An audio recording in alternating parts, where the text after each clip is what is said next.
Imam Hakim dan beberapa muhaddisin meriwayatkan bahwa Nabi Adam alaihi salam, Adam diciptakan di mana, Bu?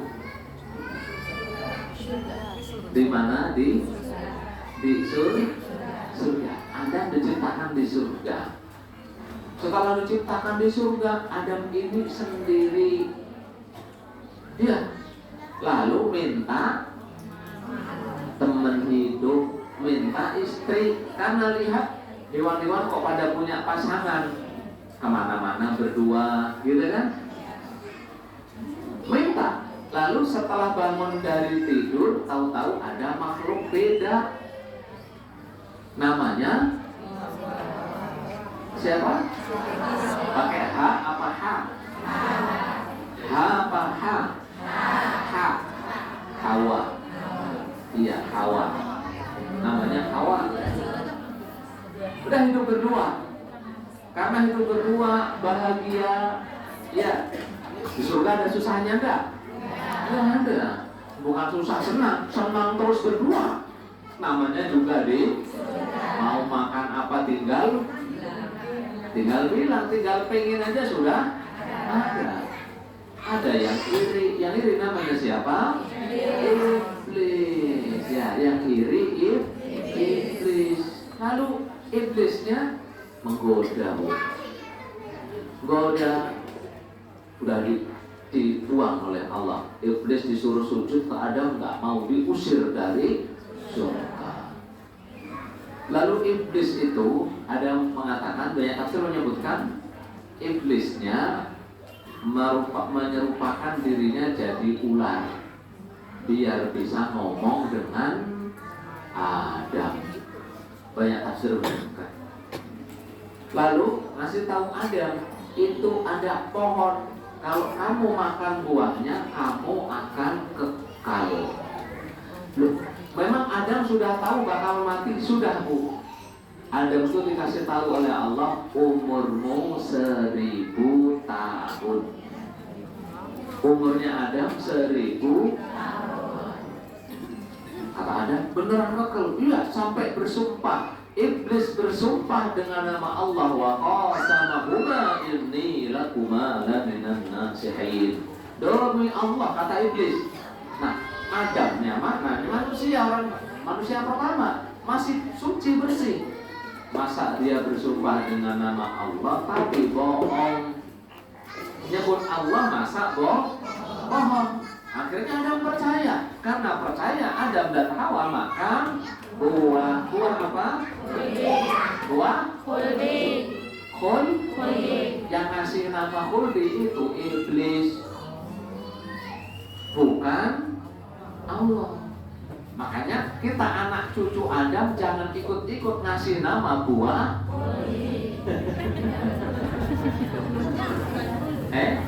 Selama ini kenalnya nama apa? Buah khuldi.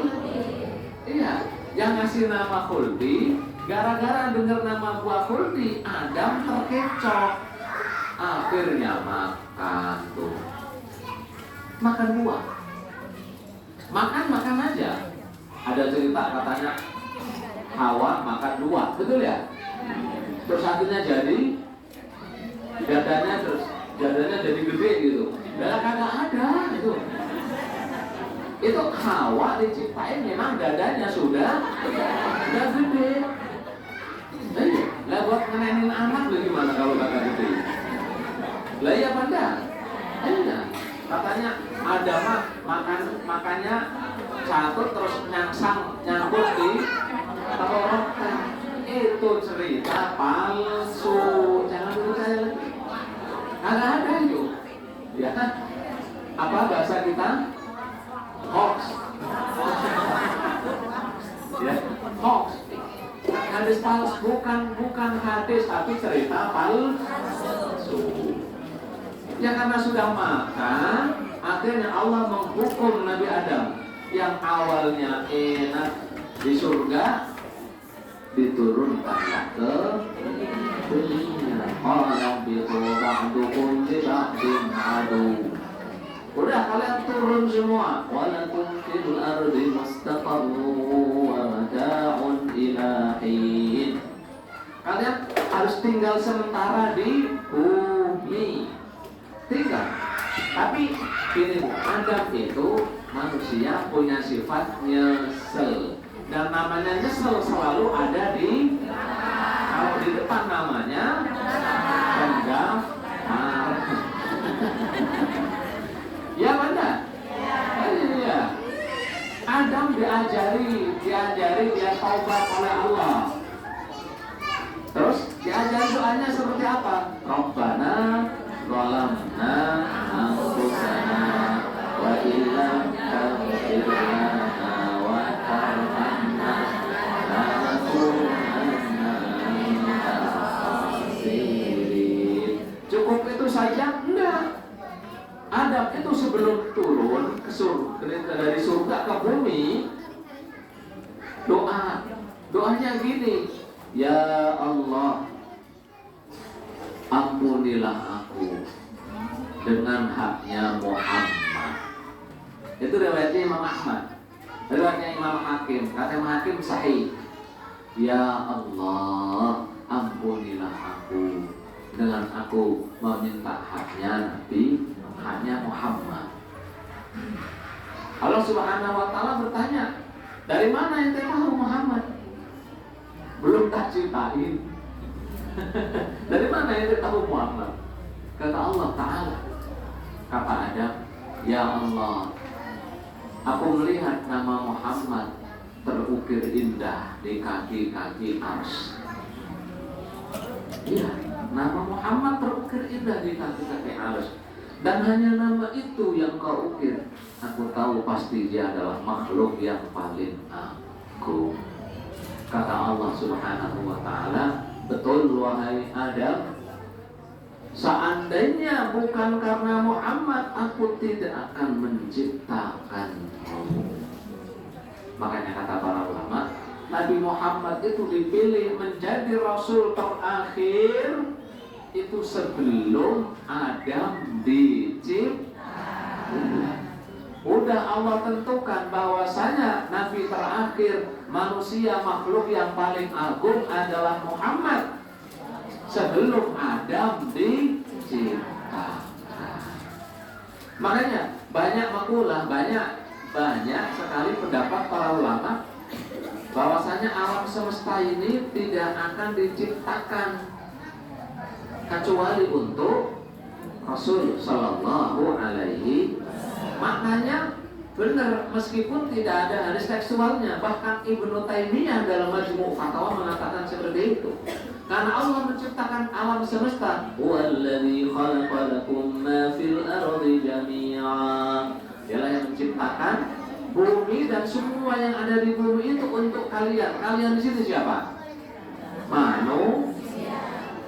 Bumi diciptakan untuk manusia. Manusia paling agungnya siapa?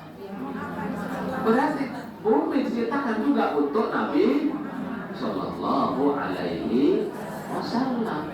Iya, hadirin ibu yang dimuliakan Allah Subhanahu Wa Taala. Kita mensyukuri nikmat Nabi itu. Karena mengapa? Nabi Adam juga mensyukuri bakal lahir dari keturunan beliau makhluk yang paling mulia, bukan manusia paling mulia. Makhluk yang paling agung, makhluk yang paling mulia. Lebih mulia dari malaikat, ya. Lebih mulia dari arsy, ya. Lebih mulia dari langit, ya. Bumi, semuanya kalah mulia dengan baginda Nabi Sallallahu Alaihi Wasallam. Baik, Allah berfirman, laqad manallahu 'alal mu'minina idh ba'atha fihim rasulan min anfusihim yatlu 'alaihim ayatihi wa yuzakkihim wa yu'allimuhumul kitaba wal hikmata wa in kanu min qablu lafi dhalalin mubin. Dan benar-benar Allah telah memberi karunia, manallahu 'alal mu'minin. Allah telah memberi karunia, manna, memberi nikmat tanpa ada sebab. Bahkan kita dipilih untuk menjadi umatnya makhluk paling agung. karunia. Kenapa karunianya? Idba'atha fihim rasulan min anfusihim. Saat Allah mengutus kepada mereka Rasul, yaitu Muhammad sallallahu alaihi wasallam. Iya. Kenapa kok kita wajib bersyukur? Wajib mensyukurinya karena baginda Nabi itu adalah nur. Apa itu nur? Cahaya. Qad ja'akum minallahi nurun wa kitabun mubin. Surah An-Nisa. Telah datang kepada kalian nur dan kitab. Nur itu Rasul. Muhammad nur. Saya Muhammad nur. Ada yang nur juga? Ada yang namanya nur ada? Banyak Bu. Satu aja. Dua. Saya pernah di klinik dipanggil Ibu Nur. Ibu Nur Khazin. Saya masuk. Mas toh. Mas toh. Ini ada yang pernah rumahnya mati lampu? Malam-malam mati lampu.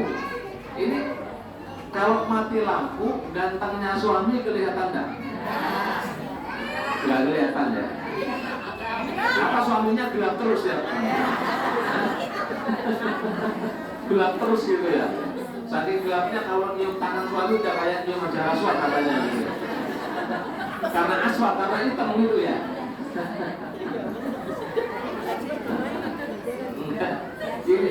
Ini kalau dimatiin gelap. Matahari kalau kagak ada gelap. Ya mana? Gelap. Nah, kalau saya tanya, kita itu butuh matahari atau enggak? Butuh bulan atau enggak? Butuh. Karena mengapa? Ini jeruk kira-kira kalau enggak ada matahari buah? Enggak berkembang mungkin ya? Enggak bisa buah juga mungkin. Karena Allah menjadikan matahari sebagai sebab. Iya apa enggak? Iya, kita butuh matahari dan bulan. Betul atau enggak? Iya, betul, semuanya itu betul. Rasul itu adalah nur cahaya. Nur cahaya. Qad ja'akum minallah nur wa kitabun mubin.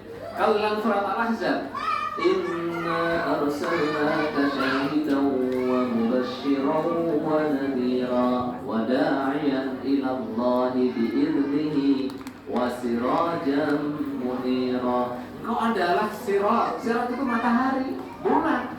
Munir, sirat dan munir itu sifat untuk bulan dan matahari.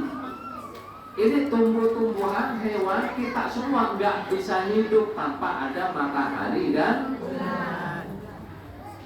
Kita juga nggak bisa hidup tanpa Nabi. Iya, manusia maksudnya tidak akan benar-benar jadi manusia tanpa ada Nabi Muhammad Sallallahu Alaihi Wasallam. Dalam hadis Sahih Muslim yang panjang sekali, ya nggak panjang-panjang amat sih, tapi intinya kata baginda Nabi, Allah Subhanahu Wa Taala melihat ke seluruh manusia saat itu dan Allah benci semua, dibenci. Kecuali baqaya min ahli kitab, kecuali sebagian orang-orang yang mengikuti agama ahli kitab. Sebagian kecil, mayoritas ahli kitab sudah rusak. Iya, rusaknya bagaimana? Sesama manusia ini Bu, jual manusia. Apa namanya? Perbudakan. Iya, penguasanya cari pajak, ngambilin pajak ke rakyat segede-gedenya. Pejabatnya pada kaya, rakyatnya sengsara. Dulu itu Bu, dulu. Sekarang enggak ya.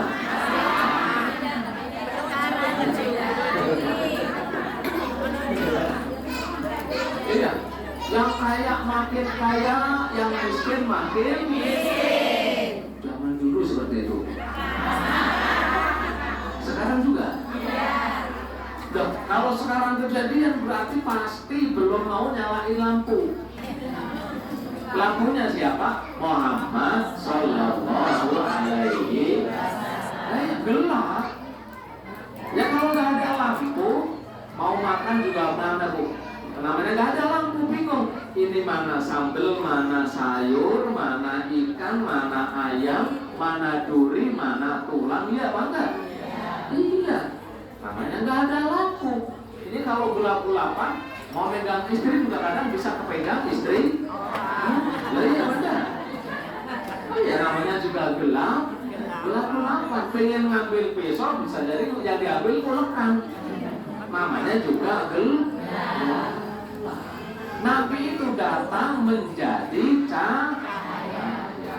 Mau enggak nyalain lampunya? Bagus ada lampu atau bagus gelap-gelapan? Bagus ada lampu. Iya. Manusia kembali kepada kemanusiaan yang utuh berdasarkan jasa Nabi. Kalau nggak percaya, kita buka sejarah-sejarah Eropa. Eropa itu pada masa jatuh-jatuhnya, rusak-rusaknya, tapi Islam saat itu pada masa puncak-puncaknya. Lah iya benar. Nabi datang ke Jazirah Arab. Kenapa dipilih orang Arab itu? Kira-kira apa hikmahnya Nabi berasal dari orang Arab? Orang Arab bu nggak kenal sungkan, nggak kenal apa ya bahasa kita rikuh, nggak enak itu nggak ada bu, nggak ada. Orang Arab kalau nggak senang bilang nggak senang.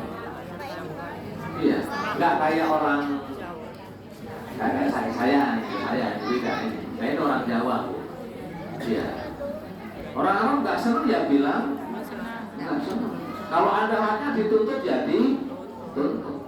Orang Arab mah seperti itu. Pernah kejadian, nggak tahu udah pernah ceritain belum? Ada temen cerita ketemu dengan orang Arab yang dia bekam orang Arab sakit sudah dibekam. Banyak orang Indonesia kerjanya bekam di Arab. Nah, saya punya teman bekam kaya. Di sini rumahnya gede, mobilnya Pajero, apa Fortuner gitu ya. Cuma kerjanya lagi bekam. Nanya kabar anak-anaknya gimana, kehal aula, nanya gimana kabar anak-anaknya. Kata yang dibekam, nggak usah nanya anak-anak, mereka semua hewan. Oh hewan. Yo, baru ceritanya kemarin itu saya sakit. Saya lagi pura-pura tidur, mereka di samping saya nungguin, dikira saya tidur rebutan warisan. Sayanya belum mati. Pura-pura tidur, mereka sudah ribut. Rumah yang sono buat saya, perusahaan yang sono buat saya, toko yang sono buat, mobil yang sono buat saya. Kata orang ini, dasar hewan semua mereka itu. Di sini di Indonesia, saya masih sering ditanya, Ustadz tolong bagiin warisan. Ayo sini bagi gimana? Ini yang meninggal kakek saya. Jadi kakek saya meninggal, gak dibagi-bagi. Nenek meninggal, gak dibagi-bagi. Nah sekarang generasi kedua sudah meninggal juga. Saya generasi ketiga, warisannya kakek belum dibagi. Ya kalau itu di Arab bu, jarang kayak gitu bu. Meninggal satu juga langsung dibagi. Itu hikmah. Hikmah yang kedua, kenapa dipilih bangsa Arab? Bangsa Arab itu hobi perang dan melindungi keluarganya dengan bagus. Bangsa Arab zaman dulu ya, nggak tahu zaman sekarang. Jadi bangsa Arab zaman dulu itu, ini keluarga saya harus saya bela, mau salah ataupun benar. Kalau orang Indonesia kayaknya beda kali ya, beda kali ya, beda. Orang Indonesia mungkin beda. Nabi Muhammad itu disalahin oleh pengikut oleh orang-orang Quraisy, tapi keluarganya, keluarga Nabi Muhammad itu dari suku apa? Quraisy. Bani apa? Muhammad bin Abdullah bin Abdul bin Hashim Bani Hashim. Beliau dari Bani Hashim. Meskipun orang-orang Quraisy memusuhi Nabi Muhammad, kata Bani Hashim, yang berani macam-macam dengan Muhammad, langkahi saya. Nah, gitu, langkahi kami. Nggak ada yang berani, karena Bani Hashim adalah keluarga yang paling disegani di keluarga yang paling disegani di sana, nggak berani macam-macam. Nah, kalau di sini kita lihat banyak pejuang dikhianati oleh orang-orang terdekatnya, iya benar? Iya kan? Di sini rebutan apa berantem sendiri di sana mungkin zaman dulu mah enggak, zaman dulu. Dan yang ketiga, kenapa hikmahnya di Arab? Orang Arab kasar, kaku. Jadi kalau bisa menundukkan orang Arab, sangat mungkin untuk menundukkan selain Arab. Bisa nuduhin orang Indonesia, apakah bisa nuduhin orang Arab? Belum tentu. Orang Indonesia marah-marah semua, ya bangga. Iya, negara kita ini negara yang paling gampang menerima ideologi baru. Negara kita, Bu, ada ideologi apapun masuk nggak ke negara kita? Masuk. Bahkan dulu pernah ada yang namanya komunis, ya benda. Diterima atau enggak? Diterima. Ideologi apapun yang ngajarin apapun diterima. Bahkan yang ngaku nabi pun juga ada yang ya enggak? Iya. Kalau di Arab mau ngaku nabi, sini dites dulu. Mau ngaku nabi di. Kalau di sini maka enggak. Yang penting ngaku-ngaku aja semuanya pada di Arab maka enggak. Itu kenapa Rasulullah atau hikmahnya Rasulullah itu ya dari bangsa. Baik ibu-ibu yang dimuliakan Allah Subhanahu wa ta'ala. Tema kita mencintai Nabi Sallallahu Alaihi Wasallam. Cinta, mencintai Nabi. Allah berfirman, "Qul in kuntum tuhibbunallah fattabi'uni yuhibbukum wa yaghfir lakum dzunubakum." Kalau kalian mengaku mencintai Allah, maka ikuti aku. Ikutinya bagaimana? Mencintai Nabi. Dalam hadis Sahihain, Sahihain, Umar bin Al-Khattab itu ketemu dengan Nabi Muhammad Sallallahu Alaihi Wasallam. Kata Umar bin Al-Khattab, "Ya Rasulullah, engkau lebih aku cintai dibandingkan aku sendiri dan keluargaku."